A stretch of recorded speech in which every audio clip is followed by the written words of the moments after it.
Hi, everyone. Yes, it might be quite confusing. This tour is about to be the communal apartments. Anna, why are you showing us a gorgeously looking palace?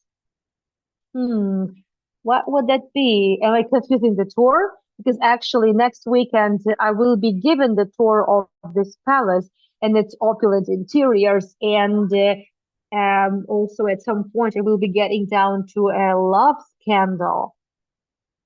Um, between the Romanovs.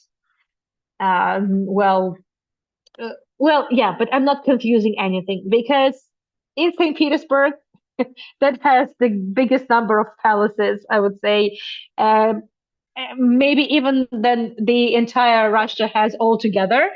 Even communal apartments were located in the palaces. Or we can say that in Leningrad, the communal apartments were so I would say um, so big, powerful, numerous that they were even in palaces, even on islands, and I would say it was such a big notion that even got to the minds of the people. That's the thing. So yes, we are going to see the palace, and I'm giving you a teaser of what you're going to see next Saturday if you join me. Next weekend. I'm not sure if it's Saturday or Sunday actually at the moment. And this I have never taken you to this to these interiors before, but we indeed visit this palace for one of my last tours in St. Petersburg. Because now this palace, it is called the Rumyantsev Palace. Now this palace belongs to the museum, the History Museum of St. Petersburg network.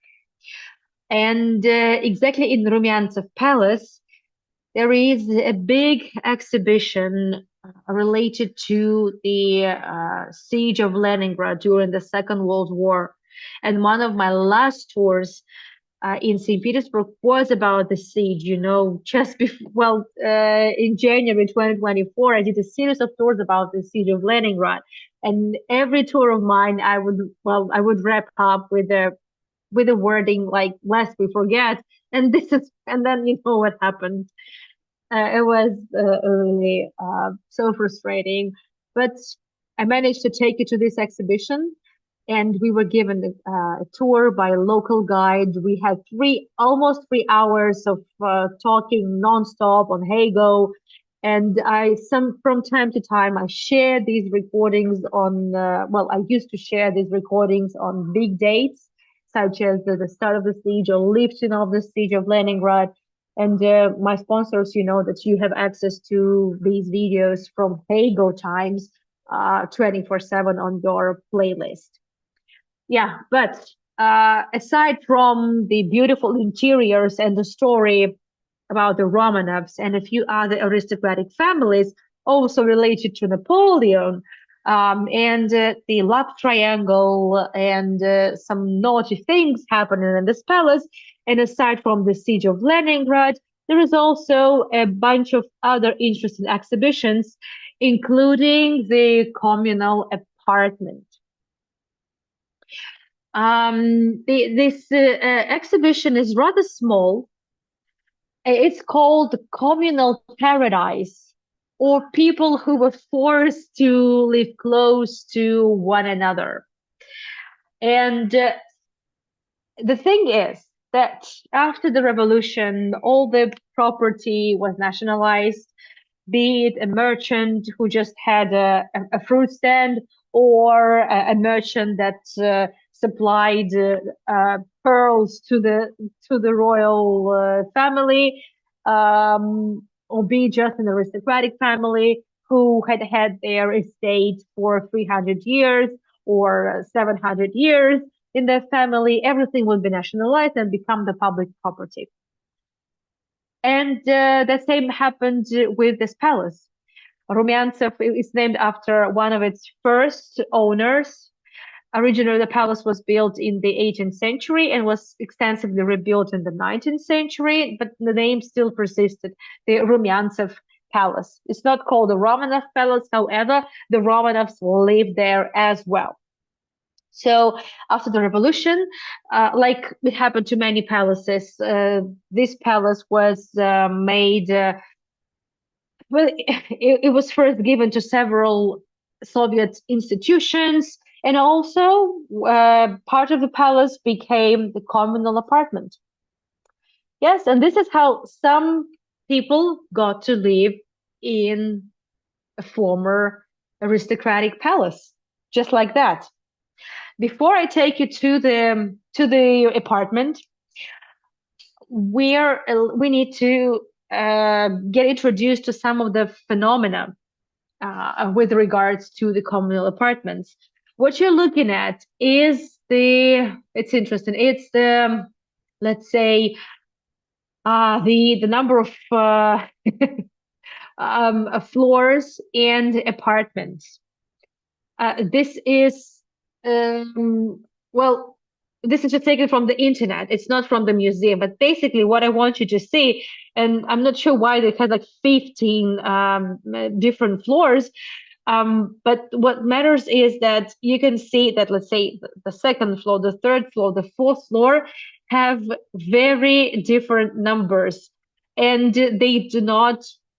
Oh, they're not in order on one and the same floor. Let's take the second floor. You see room number two, apartment number 2, apartment 41, and apartment number 1. Floor number 4, 38, 39, 6, 34, 44, 5. How on earth is that possible?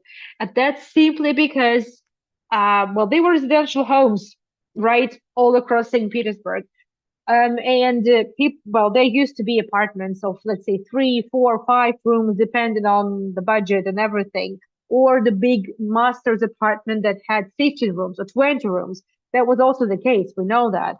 And when the Bolsheviks came in and nationalized everything, there was also the big industrialization of the country that happened. And St. Petersburg, that would eventually be renamed into Leningrad, would become the city um, with the biggest number of workers um, immigrating to. So it would be Leningrad became the city with the biggest number of workers having moved to the city. And because there was just basically not enough housing, well, the Bolsheviks had to come up with something. So what they did, they would just give one room to one family. And if the rooms were too big, they would be split into two. Some rooms in the apartments in St. Petersburg would be enormous and they would be split into 3 rooms, 4 rooms. And that's why, because this would be done in different periods of time, that's why, let's say, imagine there used to be a 4-room apartment.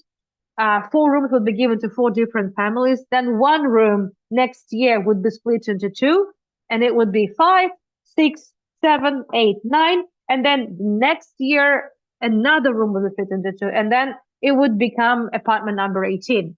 This is how on one and the same floor you would get these very different numbers. That's one of the puzzles of St. Petersburg, by the way. It's still a big puzzle. So what we're going to see is an exhibition in this palace. So this is a recreation.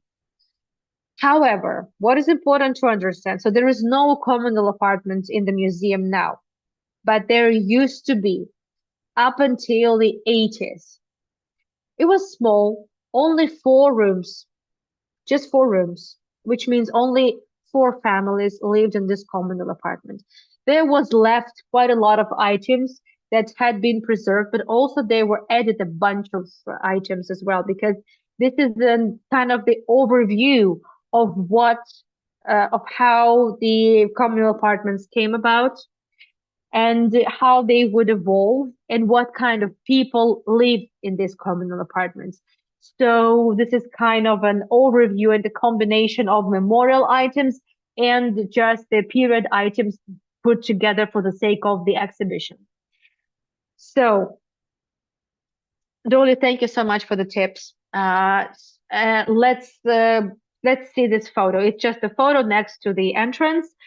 What you see here is different kinds of doorbells with lots of numbers. So what is that?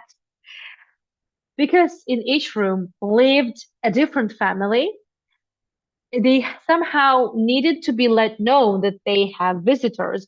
And the apartments from room 146 didn't want to be bothered by the guests to the room 148. So each room would have their own doorbell. And people were creative. There were different ways that you could do that. Very different ways you could do that. Also, doorbells would come in many different ways.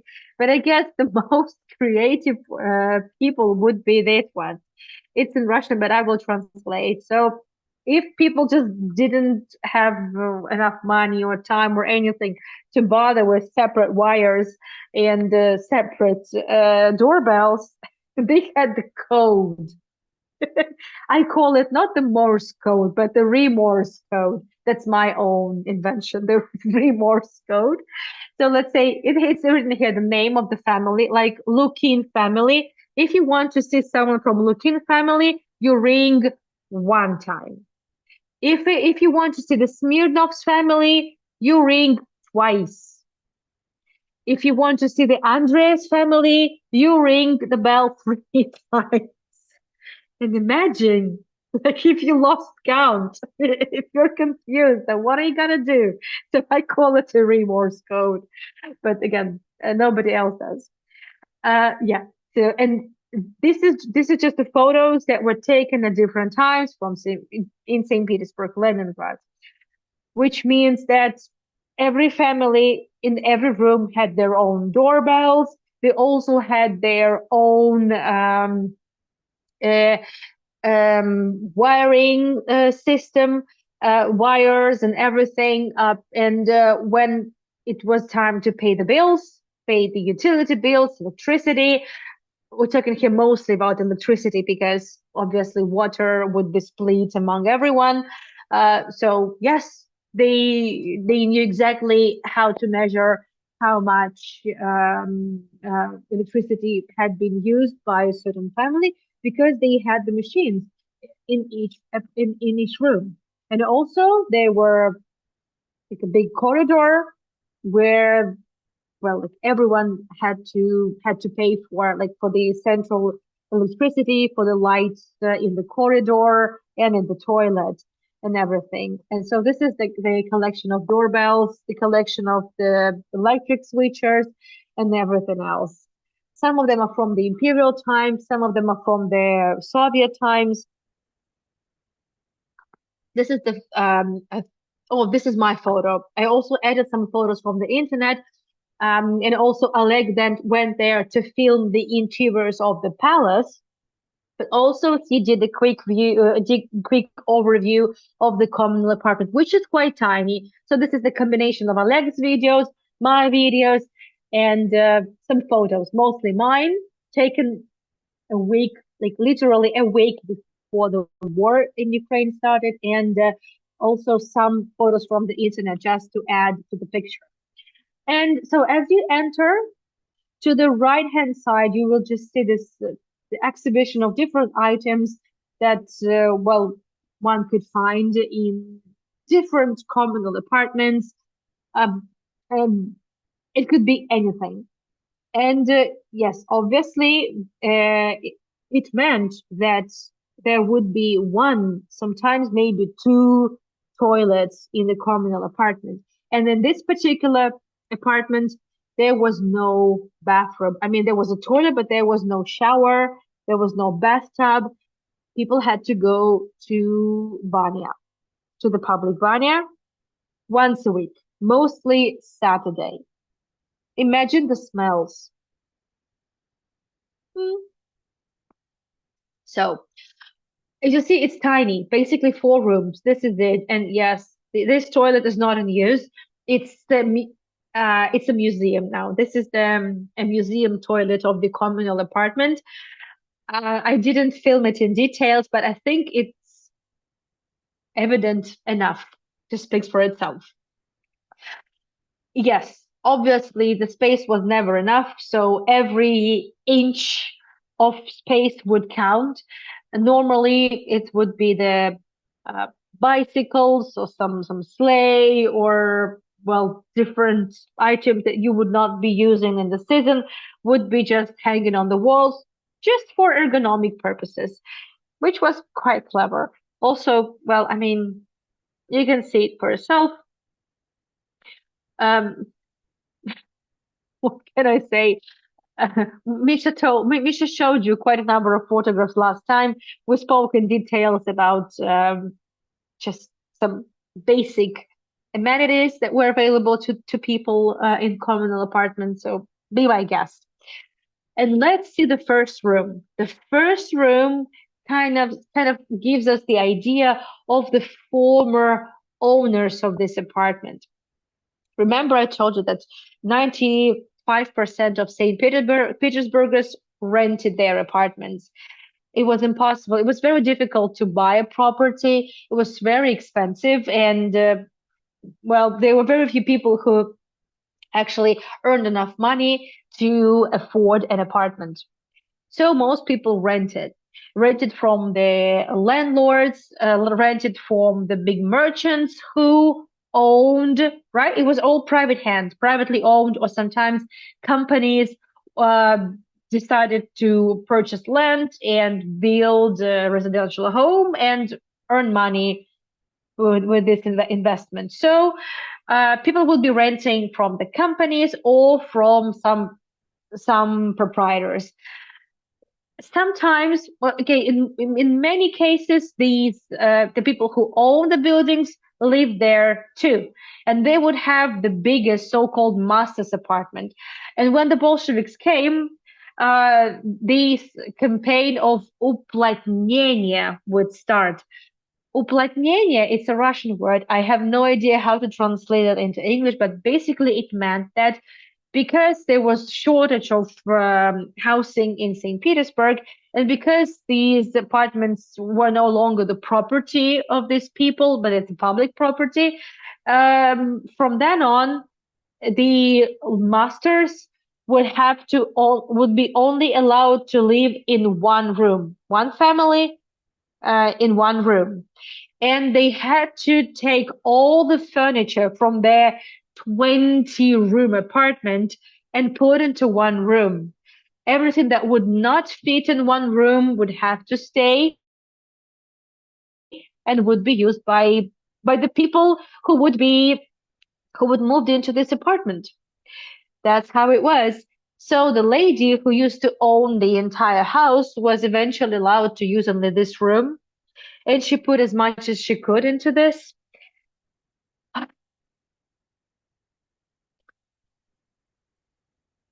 Just imagine how people felt. People who lost everything like within 1 week, within I don't know, even within a day. So next morning, so you wake up in the morning and then you realize that you no longer are owner of all the millions, of all the houses, of everything that you had have been working your entire life on. Yeah, that's something very difficult to face. That's a very difficult reality to face. And here we see the period furniture. This is the late 19th century furniture. You can clearly see some Art Nouveau here, some Art Nouveau furniture, um, lamps, a lot of perfume bottles. You can see cards. You can see some rock crystal wooden furniture. The the canaries, by the way, having a canary was a big fad. Also because the mother to Nicholas II had a collection of canaries in a cage, and aristocracy also decided to to have themselves canaries because the Romanovs did. So We have, luckily, there's no bird here, but there is a cage. Also, there is quite, I would say, quite sophisticated um, vases, some porcelain, definitely a hat, some clothes. Well, whatever this lady, imaginary lady, was able to take and put into the room, she would. The most valuable items would be placed in one room. Then one could ask me, okay, but Anna, how did the Bolsheviks know that you have in your apartment like 20 rooms and you have to be given out all the 19 rooms? You could have one room to yourself. I mean, one more room to yourself.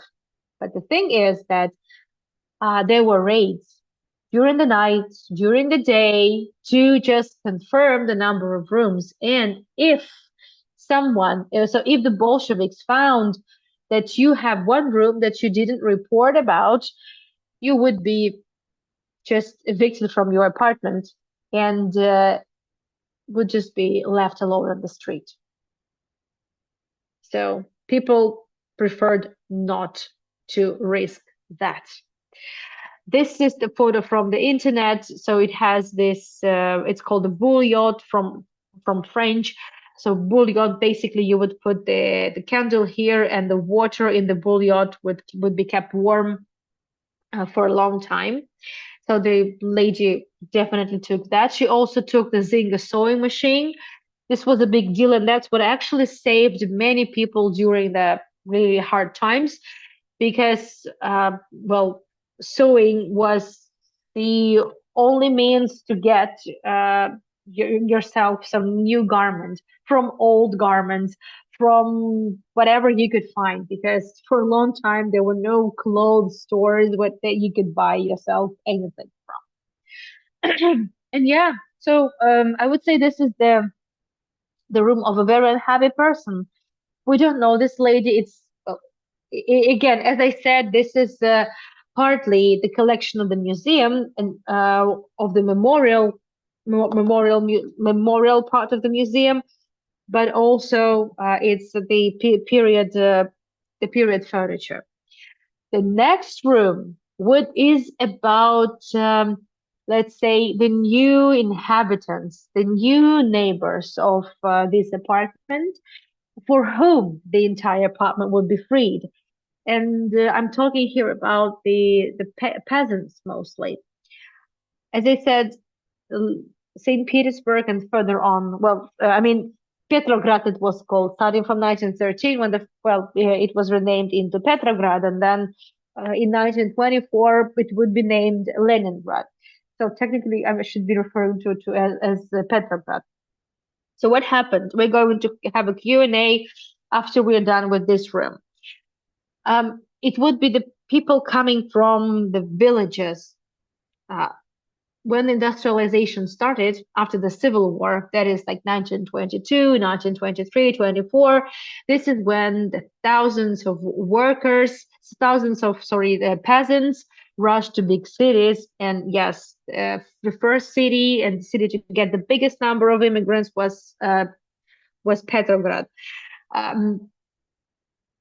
Because there was nothing people could do in the village. People were starving, and here at least was some work. So those peasants would be becoming workers of factories and different plants, and they would bring themselves with themselves everything they had, everything valuable. I think this party is incredible, isn't it? So convenient and so comfy. So and it's not really very different from the parties that exist nowadays. I guess pretty much same idea. Those people would take with them everything valuable they had, and they would bring it into this communal apartment. And you can understand that let's say, the upbringing, the background of these people coming from the village is very different from that of this landlady, the former landlady. Imagine living with these people who are accustomed to something absolutely different. It was unbearable. People very different backgrounds had to live under one and the same roof, and that was a torture. And you don't know these people, and yet imagine, just pay attention. It still has a Singer sewing machine because shortly before the revolution, Singer um, had a revolution of their own. They totally changed the marketing strategy, and they basically started the catalog trade of the sewing machines. And thanks to them, you could find a sewing machine in Russian far north, in the far east, everywhere. And for many people, having sewing machine was the only way to actually arrange themselves some new garments. That's how it worked. So we have a samovar here because this is a samovar that would be brought from the village. Obviously, yes, there would be uh, like a big what do you call it? Mm, like a big suitcase, big wooden suitcase. The word really slipped my mind. Because in the villages, that's exactly where you would be storing your things, not in. Wait a second, this word just slipped my mind. Uh, we call it a sunduk. Oh my goodness. Wait a second.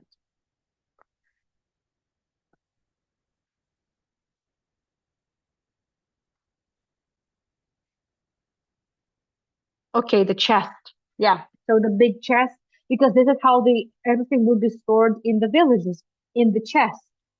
And then they would take with them the towels, some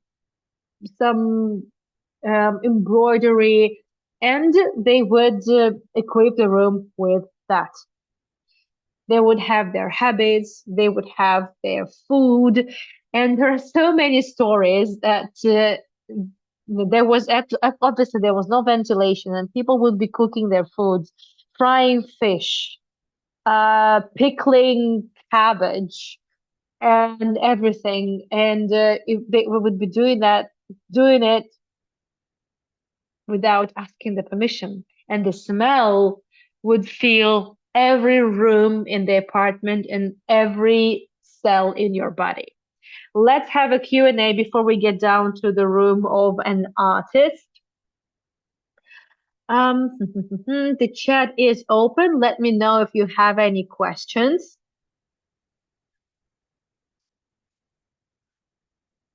Sorry for being a bit slow. I just got stuck. Couldn't really remember the word.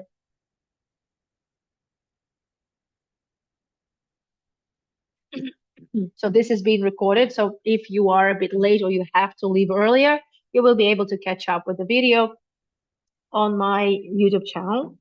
And on my website, you can find the links for the recordings as of the previous weekend, and they're going to be available for at least another couple of days. I'm so happy for you that you didn't have to experience this, but many people still have to. There are still thousands of communal apartments, and it's a big issue. It's a very big issue. I don't have any chocolates, and even if I had, I don't have the time now. But I will have a short break before the last tour of today, and I definitely will have something warm. Oh, Robert, so your grandmother had an old Singer machine, of course. Yeah, absolutely. There were Singer sewing machines everywhere in the world, I assume. I'm guessing. I don't know exactly how well they were presented anywhere outside of like Russia and the States. I guess everywhere in Europe. Of course, Dorley, of course. They were not designed in Russia. They were designed in the States, in order to have a better control and penetration in the Russian market, they purchased the land. They built a big headquarters building in St. Petersburg on the Nevsky Avenue. I showed it gazillion of times on my walks in St. Petersburg. So they own the property, and shortly before the revolution, the Zinga sewing machine, it kind of the Zinga company, kind of, I don't know, they had a what? They had a second side or what? Or they just were. I guess at that point you just really didn't really need to have a second sight to understand that things were going south. So they basically gave this land and the building of a singer, I think the building to the Romanovs, and then they left. So they did not make the sewing machines in Russia. Yeah, yeah. Misha's family owned a lot of singers. I we didn't, but yeah, bathroom is.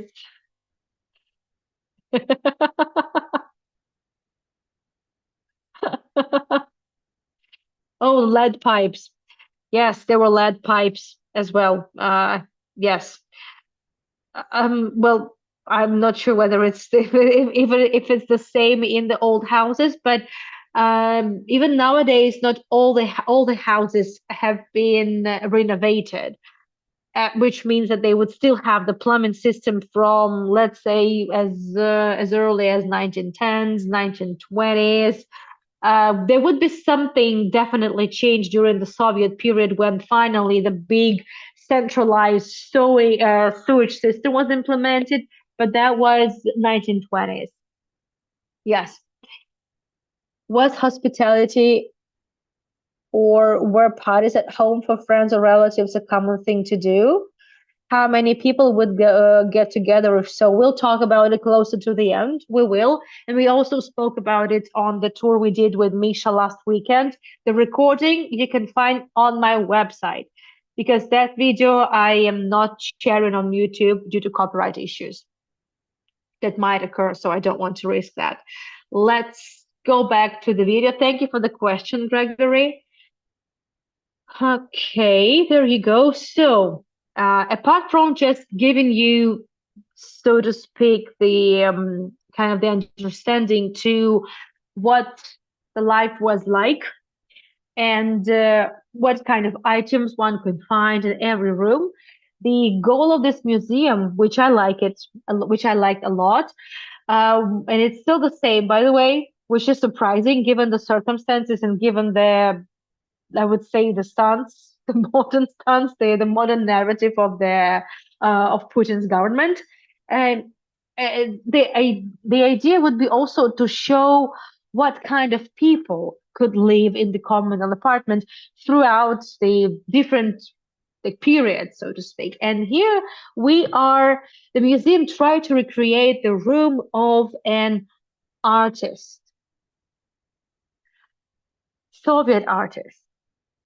And you see a guitar here because it's a big deal guitar, and the playing the guitar music was one of the most favorite attractions back then. There was not much available. There were cinemas, there were some concerts, but well, there were not that many cafes and restaurants one could hang out in. So there was basically the life was so it was a lot less diverse. There were very little activities available to people compared to nowadays. So gathering in the room, singing songs, it was one of the outlets. Also, Misha spoke about it. It's a big thing, Bard's movement. So Bard is basically a singer-songwriter that would play the guitar and sing their poetry or somebody else's poetry. That was the thing. So Bard movement was incredibly popular. So every boy and every girl tried to learn to play the guitar, and that was the biggest fad. So definitely there would be a guitar. You can see paintings, a lot of paintings on the walls. I have also better quality this is the photo from the museum website. I also have some videos. I filmed it, but obviously when I filmed, I didn't film it for YouTube. I didn't film it for my tours. I filmed it just to kind of have an idea of what I will be given. I thought I would be given the tours about. So I did it for myself. So the videos are not perfect, and also because it's behind the screen, it's not so easy to film it. Anyway, Um, this artist was clearly, I would say, the artist of the 1960s. And this is the period of the thaw. We spoke about it on the Soviet culture tour. So this is the period when, after Stalin's death, when Khrushchev came to power, and well, there was the cancellation of the Stalin cult, and I would say a lot of screws would be loosened a little bit. So this is when the I would say, since people were given some freedom, people started to abuse this freedom from the point of view of the party, I mean.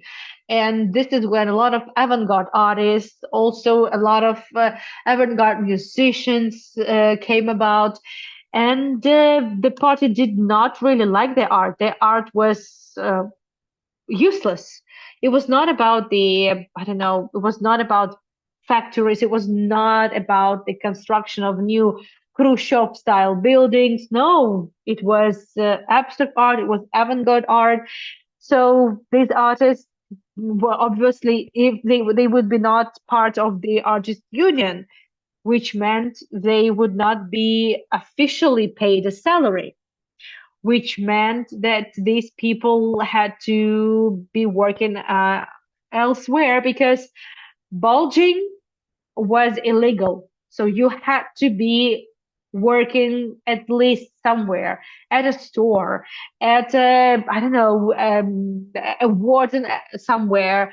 Uh, any job could do, just so you would not be jailed. So what this artist had to do, they basically, uh, well, in order to kind of get by, survive somehow, they would be, well, painting something. You know, many tried to be given a job as well, illustrators for kids' books or something like that, theater announcement, and then in their free time, they would be painting whatever they wanted. And then in their apartments, they would be throwing these exhibitions. And there were so many private exhibitions arranged in communal apartments. Um, Sometimes neighbors would not be happy about it, and they would report. And this is when KGB would come, and then they would see your very, I would say, mm, wrong paintings, and well, you know, it would be more than just a slap in the face. Let's put it like that. And it, there's nothing really, I would say.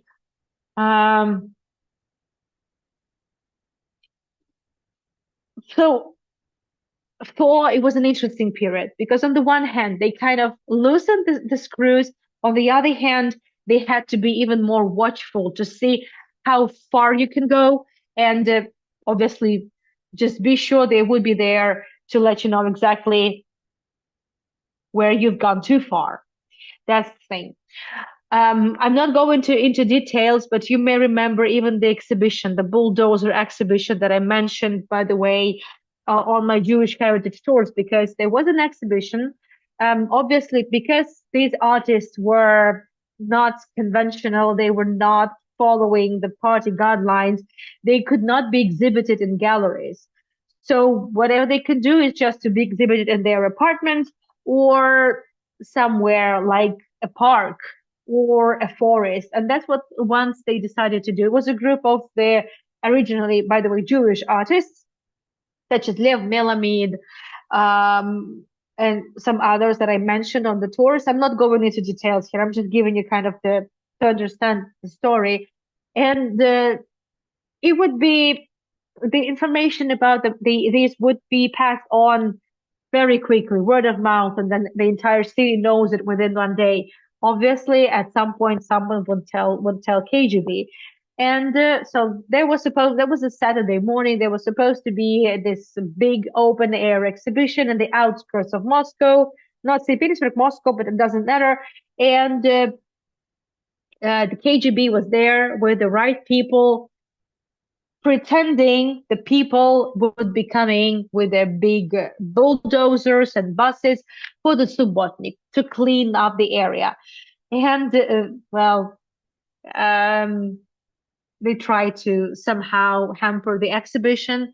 There were a lot of artworks that were destroyed, and after a big outcry in the media, international media, and a lot of great outrage of the European like international media about the event, the Soviet government kind of caved in and allowed the exhibition a couple of weeks later. Anyway, so, and that's why we also have some alcohol here, because obviously during these parties with the guitar, with art, there would be either wine, mostly Georgian wine that would be available, or also port wine that was of very low quality. Yes, and you can see the bottles here. So this is the port wine bottle.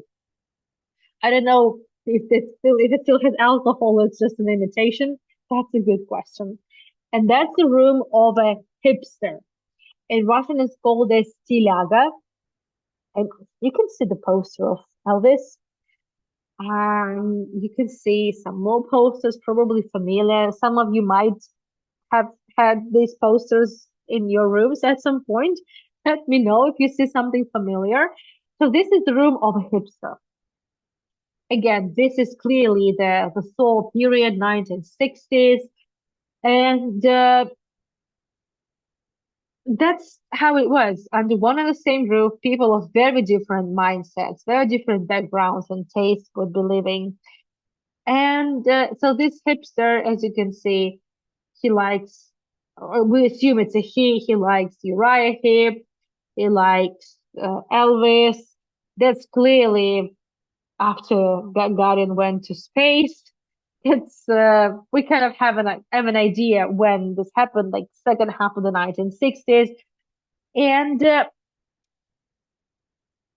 the attitude to these hipsters was, I would say, quite clear. Most people, let's say the grown-ups and obviously the party, they were quite negative about it. They couldn't really prohibit it, uh, but it was always a provocation, because normally the hipsters would be wearing the clothing, and they would be, well, let's say, flare jeans, long hair. Like boys would not want to cut their hair, and this would be kind of not normal for, let's say, average Soviet people. They would spend fortunes to buy some trendy shoes that would be smuggled into the country. Uh, so they would normally cost uh, two salaries. People had to borrow money from someone to buy some shoes. So these are the shoes that were trendy back in 1960s. So this is the photo from the communal apartment. So you see these stilagas here. They are wearing flare jeans. They could be playing guitars. They could be very musical. They could be, well, well, these are not. They don't have long hair, but that that doesn't matter. Well, some people, even if they were stilagi, even if they were these hipsters, they had to cut their hair because they could be sacked from their work, from their job. You, of course, in the documents, it wouldn't be written that you were sacked because you have the wrong hairstyle, but well, uh, we know that the employers could find a way to get an employee sacked. So they had to comply at least somehow. But also next to this super high-end radio, there would be this mirror still here from the times before the revolution. Yes, the vinyls, a lot of vinyls would be also smuggled into the country, and it would be very expensive. There would be also self-published literature in the country, and also self-published literature coming from the outside of the country. And the kitchen, my favorite part of a room of a communal apartment. You remember, every family had their room. Also, every family had their table. It's not like everything in the communal apartment would be communal. So here, for example, you can clearly see, wow, this is the table of the lady from the first apartment, the former owner of the apartment. And here you can see some antique stuff. You can see by the way, this, for example, is made of rock crystal. This was, you would put your cutlery on it. Imagine rock crystal bottles, some porcelain, because these people would be people of the past. They would be using the items they had, and well, what else could they use? This, by the way, was it's kind of a match of boxes, but it was all covered in the substance, and it was kind of a indisposable matchbox. So you could take a match and you just strike it against this box, and it will be working. So you technically didn't need a box for matches, and you could buy matches uh, easily without bothering to have a matchbox. I don't have a better video of it. It just is the only way I could film it, because it's all behind the screen, and it's not so easy to film. It wasn't easy to film it. And the same for a leg. This is the photo from the internet of this is the refrigerator from the Soviet period. You see the electrical cord. Every family had they tried to have their own fridge as well. Well, what you have here is you can clearly see this is from the former landlady. This is already something coming from the village, and this is from the people who live in the second apartment. This is with this, I would say, very recognizable items over here. This is probably already the 60s, the mincer, the some of the pots. That's clearly somewhat 50s and 60s. Also, what we have in here, these are the refrigerators. They're called ledniks. They are the refrigerators coming from the imperial times. So, well, let's say here, or well, okay, so here I think it's easier because you can see the two chambers, the big one and the small one. You would put the big blocks of ice, which you could actually buy even during summer. Even in summer, you could buy ice.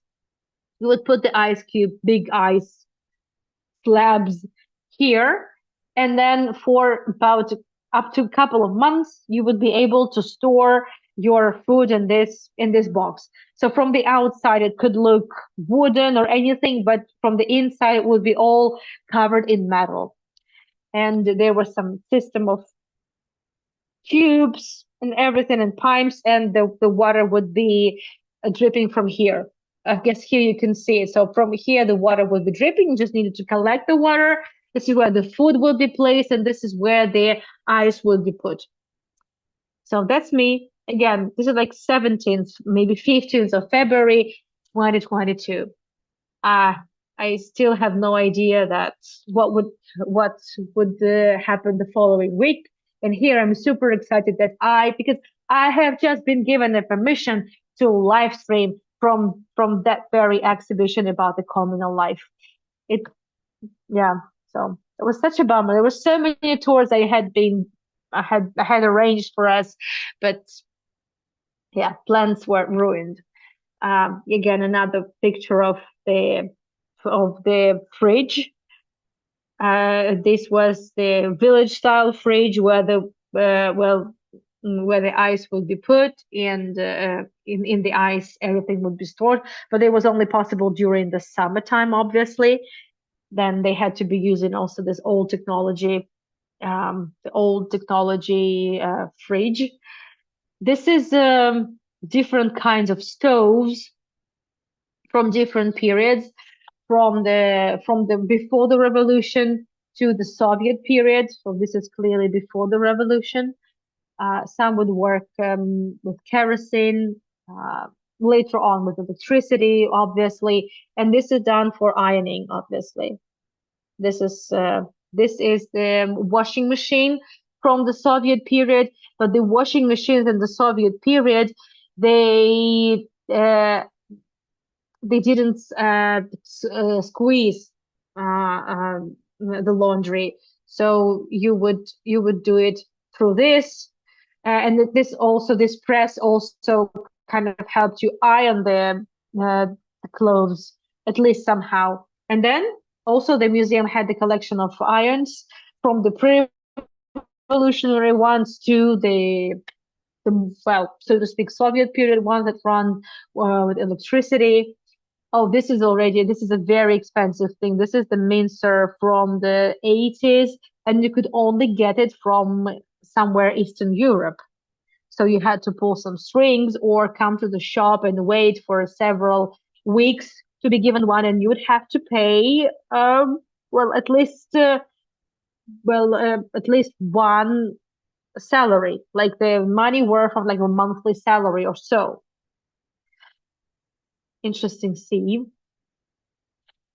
But this is, by the way, this is clearly the pre-revolutionary times. The coffee grinder. This sieve is made from porcelain, by the way, and has a wooden handle that's porcelain. This is rock crystal. So these people still use porcelain and rock crystal. And imagine if someone had taken your porcelain and then someone who had never seen a porcelain in their life. Well, the collection of irons from different period as well. These are the pre-revolutionary ones. You would either store it on the place, heat it with the coals, or in some of them you could put the coals inside, and that's how you would be ironing your clothes. And that's, I think, what Oleg filmed. This is the board on which you would be washing your clothes with your hands. Just you would rub it against this rough surface, and that's ensured better cleaning, I believe. Again, this is something people would be using up until the 60s, and this was only available starting from 50s and 60s, and it was extremely costly. So women could only dream of having a washing machine that never really squeezed your garments, and then you would have to be doing all this manual work to to squeeze the hell out of it. This is incredible, absolutely incredible.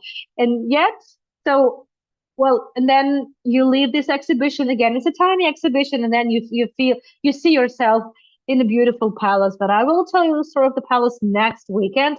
It will probably require two tours to show you the biggest mirror in St. Petersburg. I mean, 19th century mirror to show you beautiful interiors, and I will have to tell you the story of the love triangle and some scandals. So that's gonna take me about, I guess, 2 episodes to show you everything. So this is a clean and off-beaten palace, unfortunately. And I would like to show you the photos that I have sourced from the internet, just open sources, to share with you the communal apartment vibe. It's yes. Um, I can't tell you exactly which period the photos were taken. I assume 1960s, 1950s, 70s.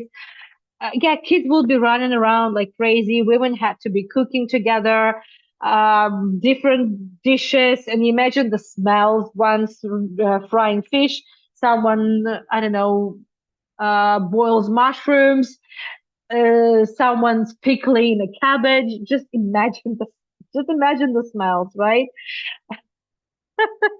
Just incredible. Absolutely. Yes. Speaking of like washing, so imagine you don't have a bathroom. Imagine what the washing would be like. There were no dry cleaners. You would have to be you have the basin, you see, you have the basin, or this is also the small bathtub that you would be bathing your kids with.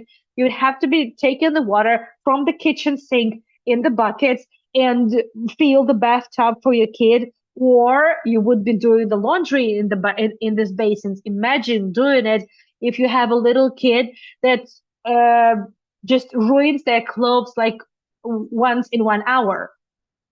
Imagine this. This is the hell, household hell. This is my favorite. So you see, this is the restroom. So again, they had the toilet, but they didn't necessarily have the bathroom. Sometimes uh, people came up with a creative solution to arrange the bathroom or shower in the kitchen because the kitchen had a sink and they had the pipes. And even still, nowadays in St. Petersburg, if you want to buy an apartment in the old building, you would sometimes come across this bathroom in the kitchen. I'm not joking. It's bathroom in the kitchen. Obviously now it would have been arranged so you don't really know this is uh, a bathroom in the kitchen that would place the walls and everything. But this would be again the solution from the Soviet period. And this is the toilet. You see different toilet seats because you have one toilet, but you can be using one and the same toilet seat. So you would have your own toilet seat.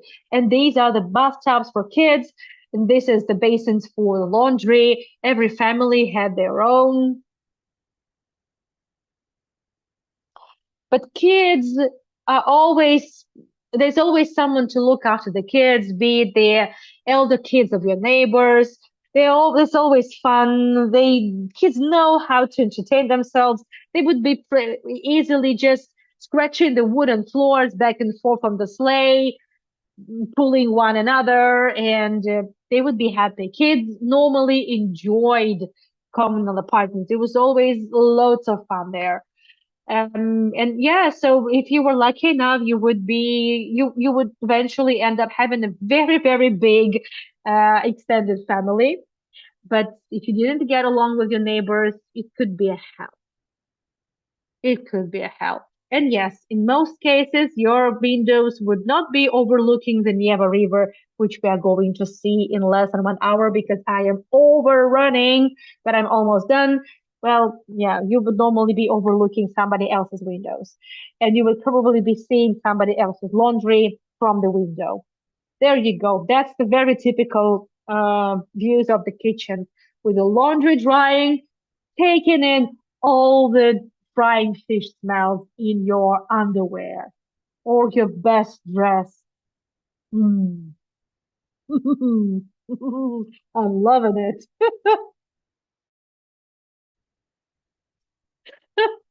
But yes, so big gatherings, big holidays, big celebrations. Yes, it will be all done in this fun crowd. Look how much fun they're having. And look how much laundry they're having. I don't know. Do I have to laugh or do I have to cry? I'm not sure. You could also use this, tubs, basins, small bathtubs as a musical instrument, like drums, right? Oh, that's my favorite. That's the pelmeni making. So the dumpling making, normally it would be like the entire communal apartment, everyone chips in, and you get the kids, and kids help you make the pelmenis for the big New Year celebration or something. That was also the same in our family. We didn't live, however, in the communal apartment, but we also had this tradition that um, everyone, the entire family would gather and they would start doing the dumplings together. And it would last for 1 day, sometimes 2 days, and then you freeze it in the balcony or elsewhere. And then you eat it well, let's say the whole New Year week. That was the case. I remember it very well. Or when we had to pickle the cabbage, we had a spare room in our apartment. Back in the days when we lived together with my grandparents back in Siberia, and I remember the entire room. They had a big table, two tables put together on which the cabbage would be lying. And yeah, so that's I remember the smells, and then the buckets with the cabbage getting fermented. The smell would be horrendous. It was like a sorry for the parallel, but I hope you understand. It felt like a gas chamber. Yeah, sorry for the comparison. I hope you understand. I didn't mean to hurt anyone with this. Okay, so I need to vent it out. So I definitely need a boat trip in 50 minutes from now. But before that, let's have a Q&A. And I hope this has been a nice addition to what you saw last week. And if you didn't see the videos of last week, this hopefully has been a good teaser to watch to tour the recording, which you can find on my YouTube channel. Still, oh no, not the YouTube, sorry, through my website, because that video I wasn't sharing on my YouTube, as I already said. So let me share with you the link for the tour that is upcoming, the canal cruise in St. Petersburg. Then let me share with you the two links of the tours you might have missed, two live streams from Signahi, town of love and wine in Georgia. I've just been there and I loved it. And we had a nice live stream. I enjoyed it so much. We even managed to live stream from a medieval dungeon. Were people ever given a choice of rooms? They could took two or three before deciding where they wanted to live. Sometimes yes, sometimes no. That also depended on your connections. It also depended on many things. But well, provided that you, let's say, could pull some strings, you could arrange something better. But it's very individual, I would say. I have sets of cutlery rests shaped as dachshund dogs. Oh, wow. Yeah, normally this cutlery rests, it was a thing in the pre-revolutionary Russia in the 19th century. They were Fabergé cutlery rests. Oh, they could come in different ways, in different, well, I guess I'm not sure whether they could have diamonds, but I guess why not? Depending on the budget, you could have all sorts of cutlery rests. Absolutely. Was there a big problem with the poor stealing from the rich in the communal kitchens? Oh, yes, there were cases, of course. Somebody could be taking food from your fridge, but normally the fridges would have a lock. They would normally be locked. Misha showed us the photo that one fridge was actually sold with a lock, or you had to put a lock on your fridge. Otherwise, yeah, for sure, you would have been robbed of some food. Absolutely. What industries were affected? Was furniture made more compatible for apartments, such as fold-up tables? Was mental health an issue? This is diverse area of questions. So was furniture made more compatible? For a long time, no furniture would be made at all because the country would be busy uh, or with electrification of the country, providing a piping system and sewage system in the cities and building factories, providing all the things necessary for them for all these big processes. So no furniture would be made for a long time. And then the furniture would be made, but it would be much smaller, obviously, without any over decorations, and it would be expensive. And yes, but I would say that was mostly when it emerged, it would be when Khrushchev's campaign started, mostly. Obviously, there would be building constructed during the Stalin times, but those buildings, that housing would be available to, I would say, only certain groups of people. only certain strata. But on a, let's say, on a large basis, on a large scale basis, it definitely would be starting from the Stalin's death, the Khrushchev period construction. This is when there would be the need, there would be the demand and the need for the furniture production. Um, um, was mental health an issue? Mental health was an issue, but nobody bothered much unless it was dangerous to someone else. Postpartum depression, never heard. A, I don't know, let's say a bipolar disorder, who cares? Nobody knew such stories. Nobody knew no, nobody ever heard these diagnoses. No, I mean, definitely there were people who suffered all sorts of mental issues, especially in St. Petersburg, especially after reading Dostoevsky, especially when your windows are overlooking somebody else's windows and you see a woman crying, needing to wash 10 sheets that your baby has just pooped all over. Her baby has just pooped all over. Sorry, but obviously mental health was an issue, but it was your issue, nobody else's issue, and you had to face it and you had to deal with it. Sorry for being emotional. Sorry, but that was the case. Imagine, and there was no hot running water for a long time. Not everywhere, but yeah, just just keep that in mind. So you had to first heat the water on the stove. Yeah. So I guess I hope I answered your questions, Joy. Um, and all you showed reminded me a lot of items, toilets, furniture, etc., used both in New York and New England. Yeah, irons. Yes, I would say that. Why not? Mm, England was actually used to be a big supplier to the country up until the last quarter of the 19th century. This is when the big industrialization started before the revolution. So yeah, we would have English irons, we would have many items coming from England. Yeah, absolutely. Yeah, I would say that technologies were the same, used to be the same for a long period of time, and one country would be taking up things from another one. Yeah, that's how it worked.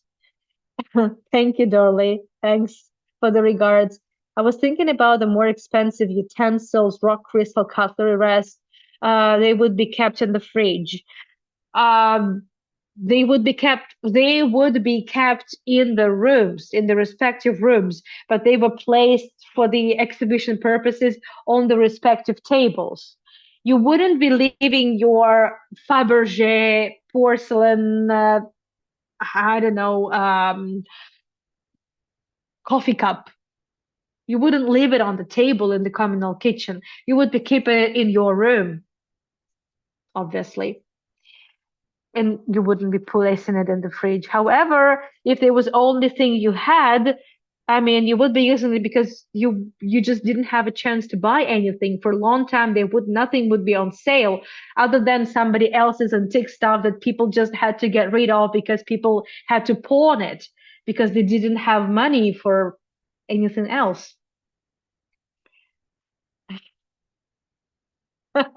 Joe, you can always send your questions in my DMs, and depending on how much time I have, I would be answering them.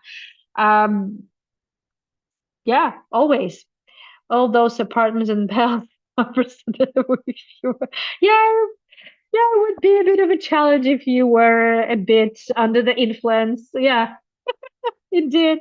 I'm afraid you can do a vintage tour at my place. Thank you, Dorley.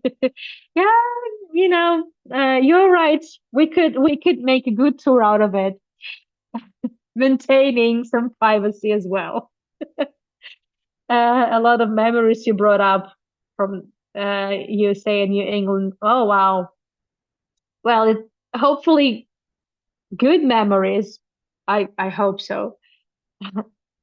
I would be like a marriage for 20 people. Oh, the wedding. Yeah, you're very right. It would be very much like a big extended family, whether you want it or not. Kids always around, right? Yeah, absolutely. Always, always.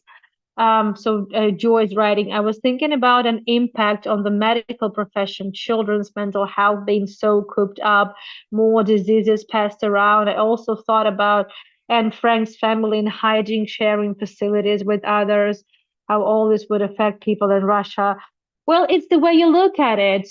With the case of Anne Frank, she couldn't also go out, so she basically was exposed to all the same germs and the stuffed stale air for so long. So yes, and with no sun, vitamin D, that must have been terrible. And but with the kids being exposed to so many viruses and everything, it's the way you look at it. Because most Soviet period doctors would say, "Well, that kind of strengthened their immune system. They kind of trained their immune system." So, but obviously, obviously, nobody cared about the men. Well, now we take our kids to therapists and things and that, and the autism is diagnosed in different spectrum. Back in the days, even if a kid had a serious issue, okay, the kid would be given the autism diagnosis or something. But all these spectrums, many of these things would be just overlooked. If let's say the what are the other, well, Ritalin, there was no such a drug. The hyperactive child or attention issues, ADD. No, no, kids would not be diagnosed with it. They would be just labeled as, I don't know, school skippers, idiots, and they would be treated the same way. No, I don't know. Maybe we should, Misha and I should kind of do a tour on this, like, around medical subjects, like medical care in the Soviet Union. There's a lot of information, mainly also because Misha's late father was a doctor, and there are a lot of friends from the medical field. So that's started and lived in the Soviet times. I will, I will pick Misha's brains about it. So yeah, because it was very different back then. So let me know if it's something you would like us to dwell on.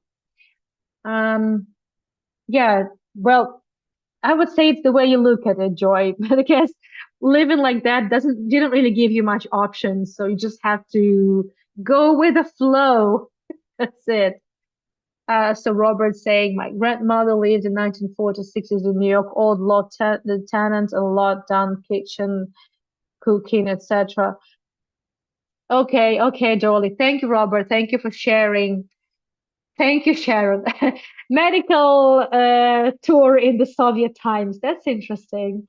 Okay, that's interesting. It might be something quite curious indeed. Thank you so much, everyone, for joining me. It must have been super awful for you to see, but well, mind you, we've just been to a palace, and we're going to this palace next weekend for the proper palace tour. So, yeah, Joy, Robert, I realized that communal apartment wasn't just a Soviet thing, but well, it's become a big part of a culture, big part of a mindset only in the Soviet Union.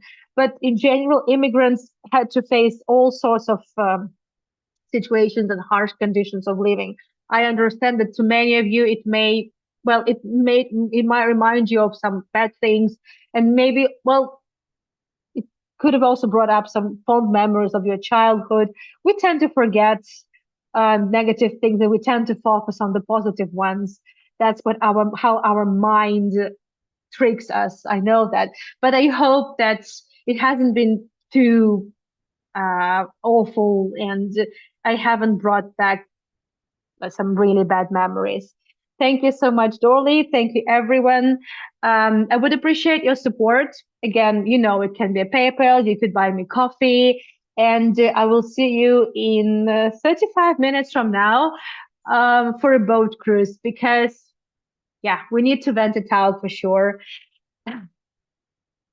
Yeah, Dorley. Yeah, sure. Thank you so much for the tips. I did say that.